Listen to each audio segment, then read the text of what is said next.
Thanks for joining us for KSAT News at 9. Streaming here in the KSAT 12 newsroom, I'm Courtney Friedman. Let's take a look at the latest COVID-19 numbers here in Bexar County. There are now 2,480 confirmed cases. Of 31 new cases, 3 are from out in the community, 3 are from congregate settings, and 25 are still under investigation. Tonight, 87 people are hospitalized with COVID-19. 44 of those are in the ICU and 19 are on ventilators. The death toll remains at 69. If you receive an envelope with a debit card in the mail, don't throw it out right away. Last week, the Treasury Department announced it would issue about 4 million stimulus payments on debit cards and mail them out. Tiffany Huerta spoke to a KSAT viewer who already got his stimulus debit card, and he tells us what to expect.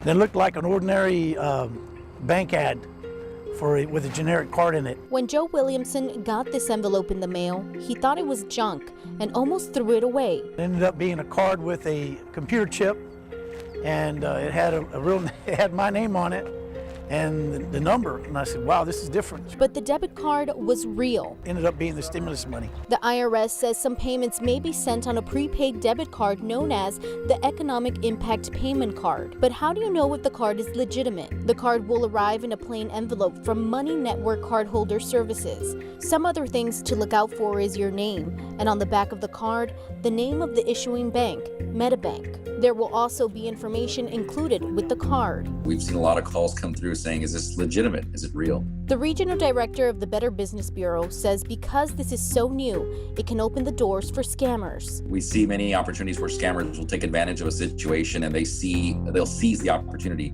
to mimic the card or mimic the wording and try to send out emails or texts saying, activate your card here. If you have doubts, contact the IRS directly. Joe says also to check your mail before throwing it away. Make sure you check it. Make sure you check it because it could very well be the stimulus money that you've been waiting on. The IRS says at this time, taxpayers cannot make a selection to receive a debit card. For more information, visit EIPcard.com. Courtney. Thanks so much, Tiffany. Well, the pandemic has a lot of people worried about the safety of in-person voting. Today, the Texas Secretary of State, Ruth Hughes, released checklists for both voters and those conducting elections, laying out the minimum recommended health protocols. Recommendations for voters include maintaining physical distance from other voters, voting curbside if you're exhibiting any symptoms, and bringing your own hand sanitizer to the polling location. For election workers, the Secretary of State recommends encouraging voters to wear cloth face coverings, extending voting hours, and disinfecting any items that come into contact with voters. County Judge Nelson Wolf says Bexar County was already planning to take these measures. He also says things are still up in the air right now since there are ongoing legal battles over the expansion of mail-in voting in the state. We don't know what's going to happen yet to mail-in ballots, but we do know the primary period, early voting will be longer, and I think that's at least a positive thing, so that you're not there with a large crowd. You can vote early. Earlier this month, Governor Greg Abbott doubled the length of the early voting period for the upcoming July primary runoff elections. Early voting begins June 29th, and Election Day is July 14th. Another wave of reopenings announced in Texas. Governor Greg Abbott issued a proclamation today adding some more businesses to the list of those allowed to operate under phase 2 of his plan to restart the economy. Food courts and shopping malls can reopen immediately, and driver's education programs can also resume immediately. Beginning this Friday, water parks can reopen just at 25% capacity, and on Sunday, recreational sports programs for adults can resume, but games and competitions can't begin again until mid-June. Now let's turn to tonight's 9 at 9. 4 Minneapolis police officers fired after an in-custody death. Here at home, the death of a baby is being called suspicious, and the Chinese city at the center of the initial coronavirus outbreak making progress in testing millions of its citizens. Here's tonight's 9 at 9. The manhunt continues for a suspected killer in Connecticut. Police believe Yukon senior Peter Manfredonia has killed 2 people since Friday.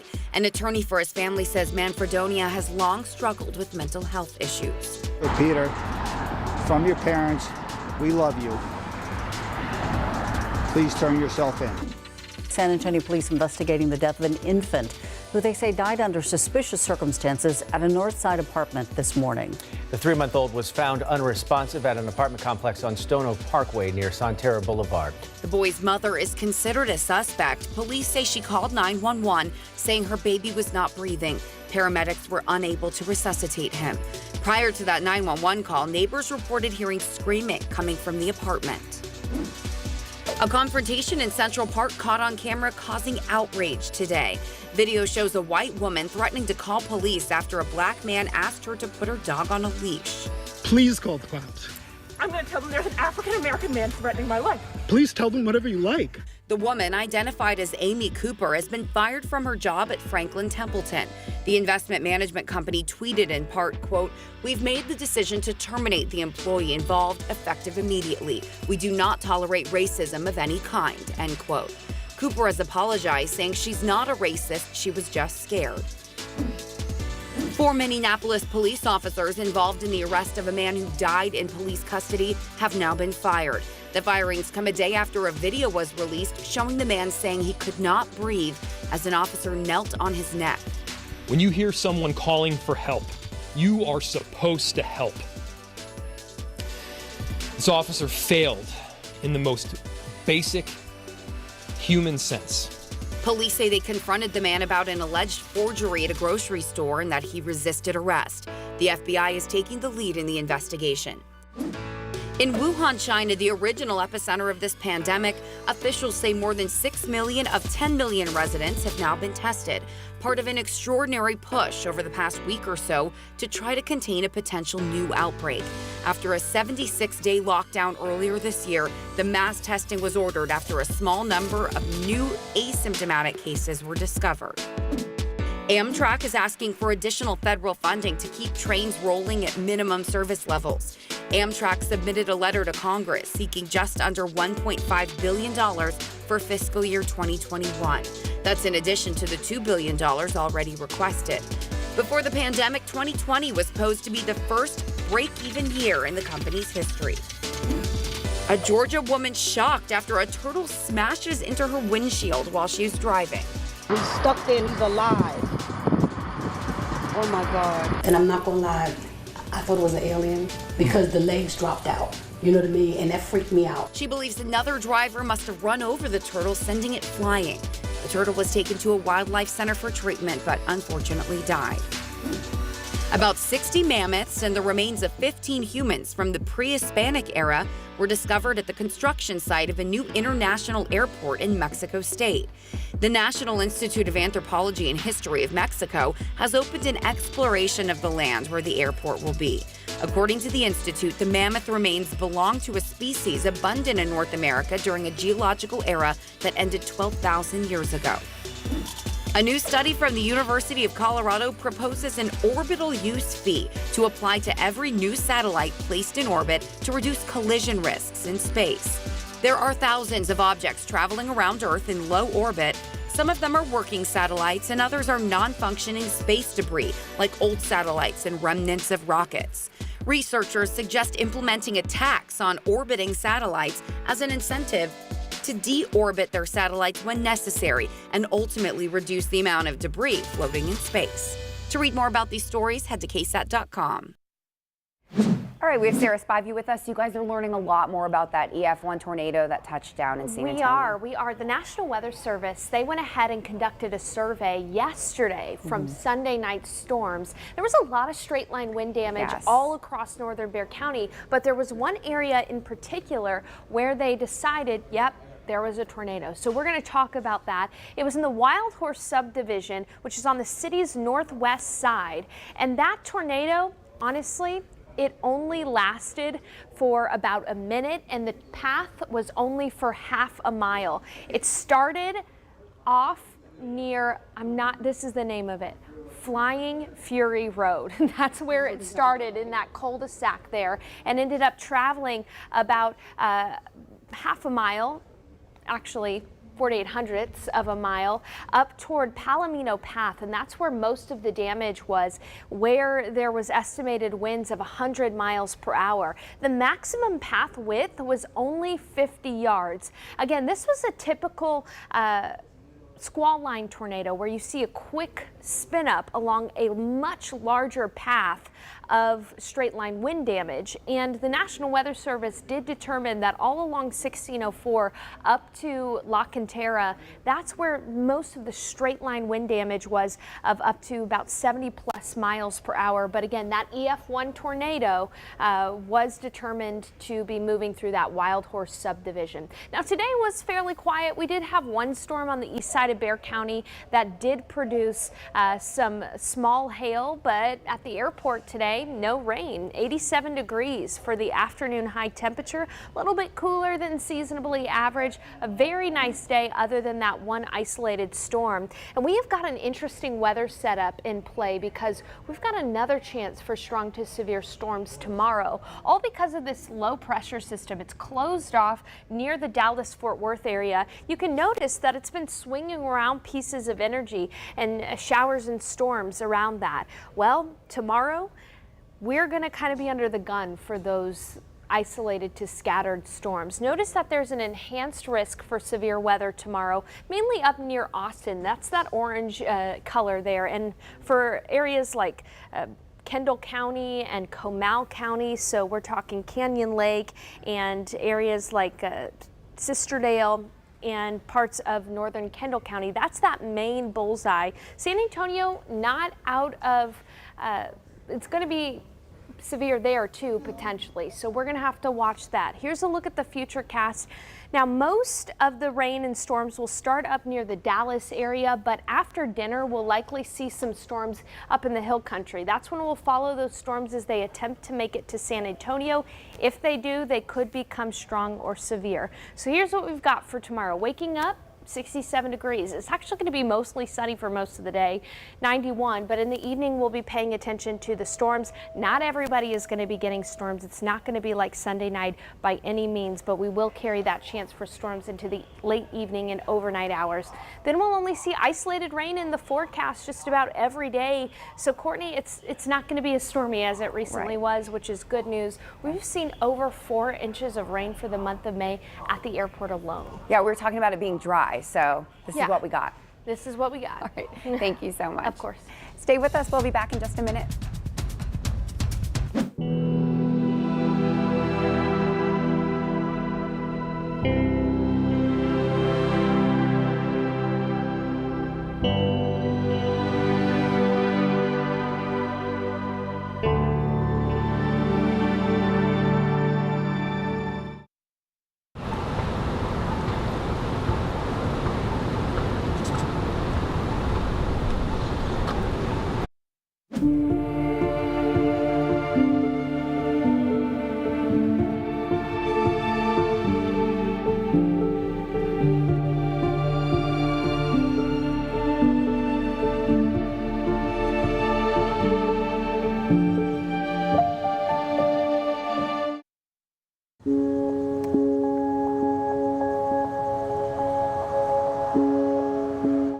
They are hailed as heroes, but medical staff at clinics and private physician practices are really struggling during this pandemic, as many of them try to keep their doors open. A recent survey done by the Texas Medical Association shows patient visits were cut in half or more, and revenue from private practices also suffered. When you're thinking this is a medical crisis, you would almost think it would be more physician time needed, but the opposite happened as the elective surgeries stopped, diagnostic procedures. The concern for those practices in rural areas that already struggle. TMA says pediatricians and OBGYN offices are among the specialties most impacted right now. Dr. Leah Jacobson with Through the Years Pediatrics says her office took precautions early on to sustain the hit, and hours were reduced. They've also been able to obtain small businesses loans and taken other measures. There's going to be some small businesses and practices that don't make it back, and that's going to be at a detriment for the healthcare of our area. Jacobson says business is starting to pick back up, but whether these small practices can take another wave is another concern for the future.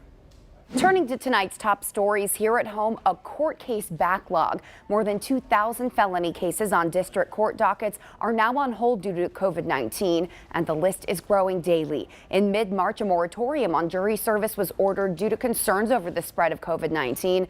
That moratorium is scheduled to be lifted on June 30th, but even when jury service continues, there will be social distancing guidelines in place that will limit the amount of jurors that can be called on any given day. 11 more cases of the antiviral drug remdesivir are on the way to South Texas, with most of them coming to San Antonio. Remdesivir has shown promise in early trials in speeding up the recovery time among hospitalized COVID-19 patients. Governor Greg Abbott says that 9 hospitals in the San Antonio area will be receiving the drug. The Department of State Health Services received the cases from the U.S. Department of Health and Human Services. Almost 500 cases of the drug have been distributed in Texas. Well, this pandemic is ever changing, and it can be an information overload at times, and some of that information isn't even true. So we take this part of our show to feature a local expert and ask questions from you, our viewers. Tonight, as on most Tuesdays, we have Dr. Ruth Berggren with UT Health San Antonio's Long School of Medicine. Dr. Berggren, thank you so much for joining us. Happy to be here. So my first question is about remdesivir, which is showing a lot of promise when it comes to COVID-19. We know that the government has shipped us some in San Antonio already, and we're about to get more, which is what we've been reporting today. I know it's not obvious exactly how much we have here in the city, but how is it distributed? I know you have some input on that. Well, what we asked a lot of questions early on, and we did learn that this drug is being allocated across the country to the places of greatest need. So the amounts that are being distributed state by state are supposed to be driven by the need, the caseload of patients in those particular states. And then within the city of San Antonio, we have some really good infectious disease specialists who are also leaders, and there's a group of us that have a leadership call every couple of days or once or twice a week anyway, and we talk about all the issues where we might be able to make input. And one of them has been a discussion of how to make sure that we understand where the need is within the city of San Antonio to make sure that we get the remdesivir to those hospitals that have the most cases. And so that kind of requires having a dashboard and a lot of shared information and good communication so the drug gets to where it needs to go when it needs to get there. And that leads us to our viewer question, actually, which is how does the government determine how much goes to each state and city? So you talked about caseload. Is there anything else that can determine that, or do you feel like San Antonio has more than some of our other Texas cities? Yeah, I don't have any actual granular numbers about what goes where. I know that when it first got the emergency use approval, we were all on the phone and calling up to Austin and calling representatives to make sure that we were in the mix. We particularly wanted to have a voice because University Health System and UT Health were participants in the trial. We enrolled quite a few patients on the clinical trial that helped get the remdesivir approved.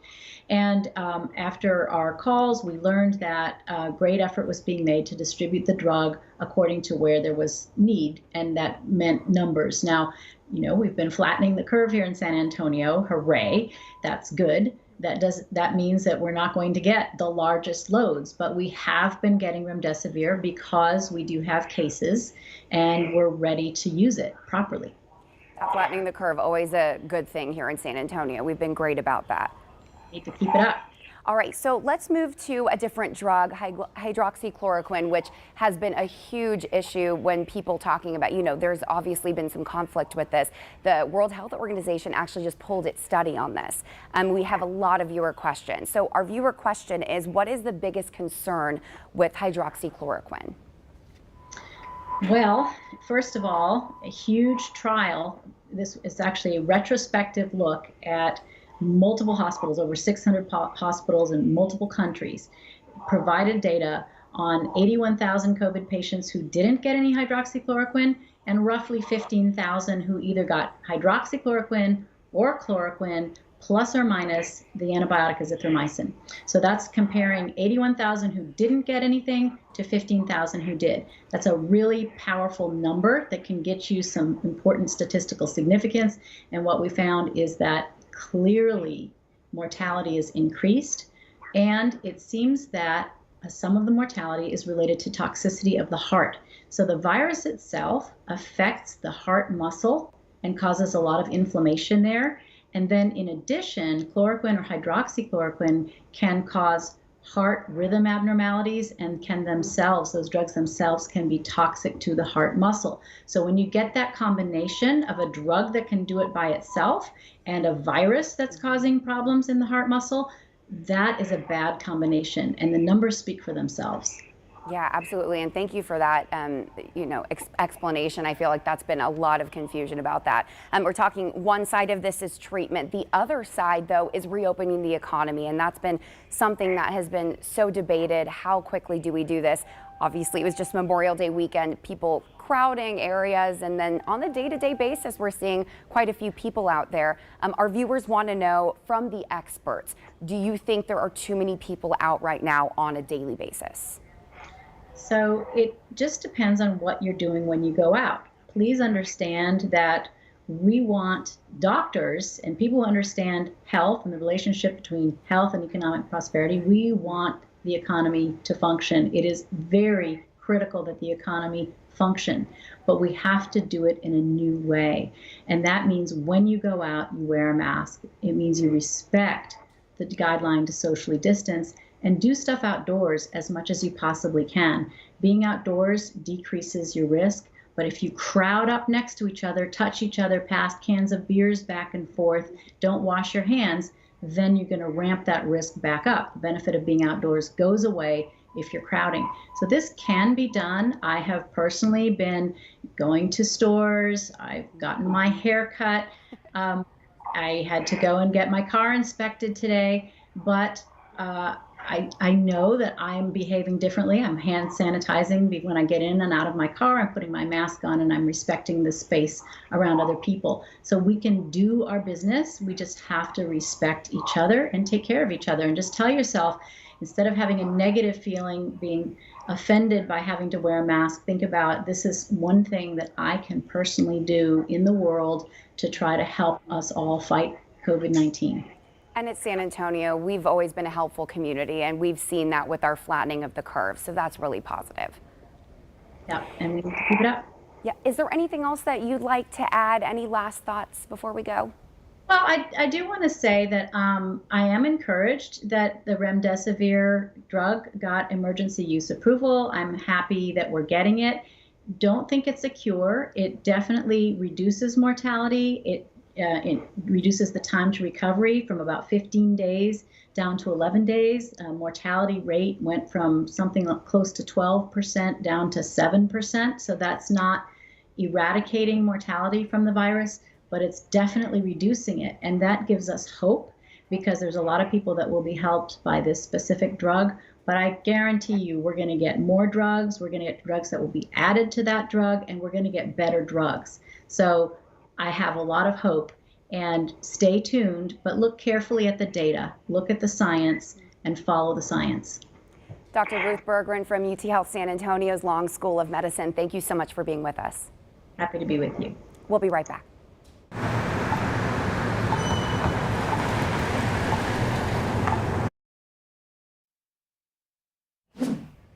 Sometimes it's hard to build good habits, but they can benefit you in the long run if you stick to them. That's also true for dedicating time to create money habits to better manage your finances. Digital journalist Ivan Herrera has some tips on this week's Money It's Personal. I know.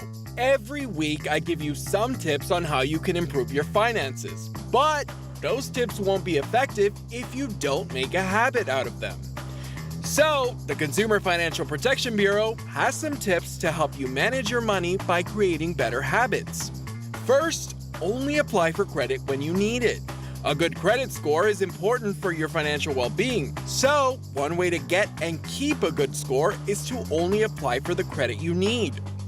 Next, you're entitled to a free credit report every 12 months. So, it's ideal to set up an annual reminder to be up to date and spot any potential errors that may be hurting your credit score. The CFPB also suggests setting up bank alerts to notify you of your checking account balance at the end of the week or if your balance gets too low.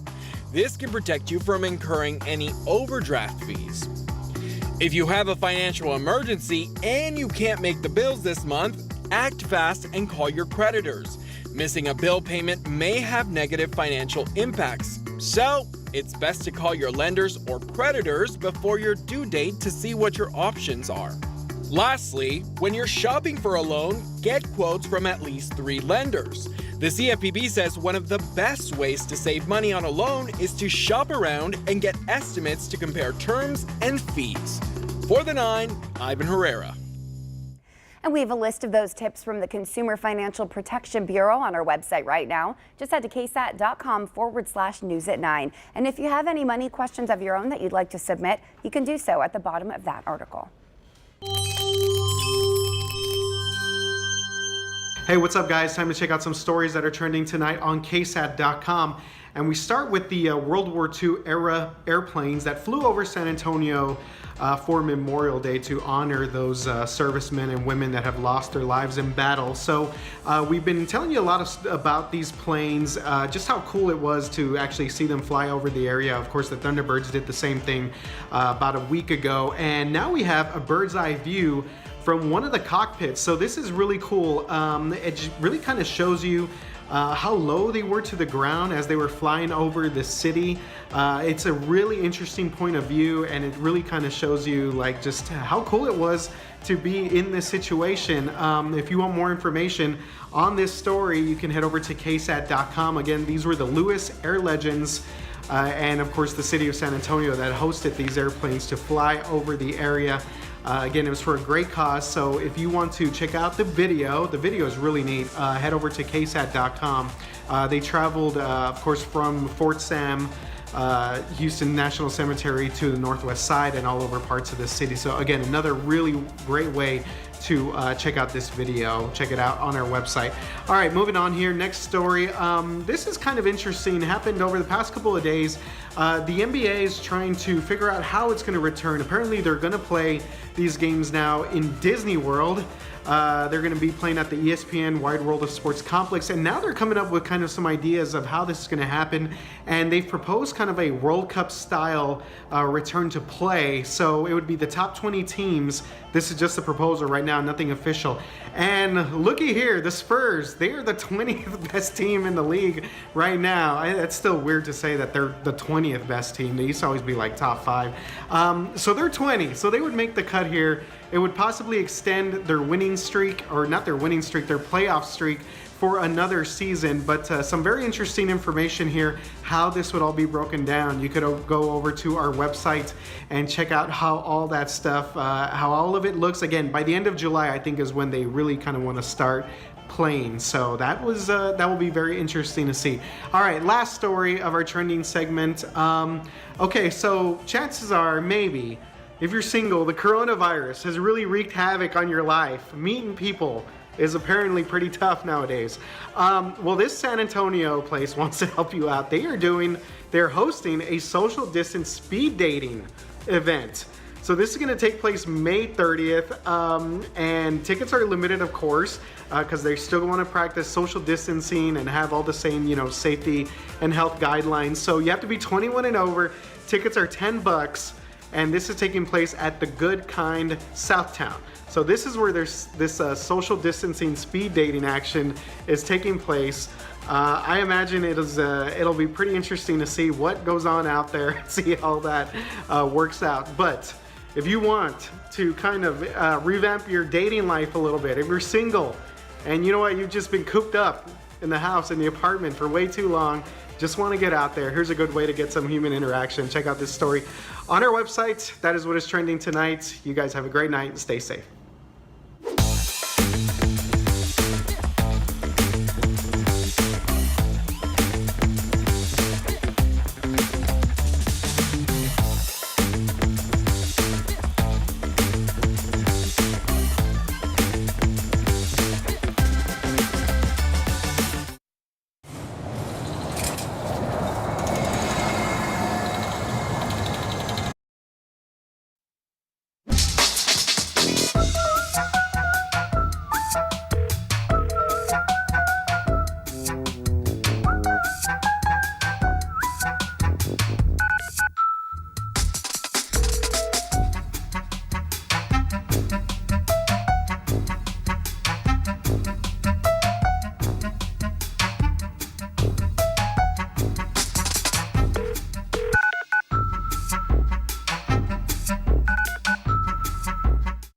I don't know if we should be smelling nail polish, but that's okay. Thanks for watching the news at 9.